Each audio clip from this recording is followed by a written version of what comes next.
I'm Andrea Mitchell.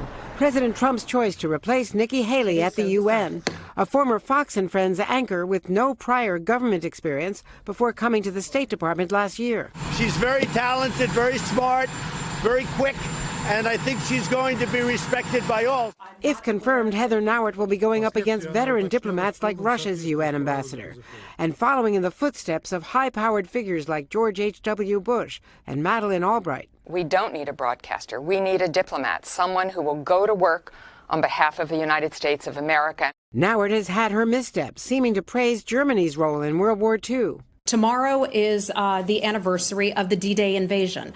We obviously have a very long history with the government of Germany. Senior officials tell NBC News the UN job will be downgraded, no longer in the cabinet. Will Nauert have influence? Former Secretary of State Rex Tillerson describing how he lost clout with the president. When the president would say, well, here's what I want to do, and here's how I want to do it. And I'd have to say to him, well, Mr. President, I understand what you want to do, but you can't do it that way. It violates the law. It violates a treaty. Tonight, the president tweeting that he couldn't get rid of Tillerson fast enough because he was, quote, dumb as a rock and lazy as hell. Andrea Mitchell, NBC News, Washington. Hey, NBC News fans, thanks for checking out our YouTube channel. Subscribe by clicking on that button down here and click on any of the videos over here to watch the latest interviews, show highlights, and digital exclusives. Thanks for watching.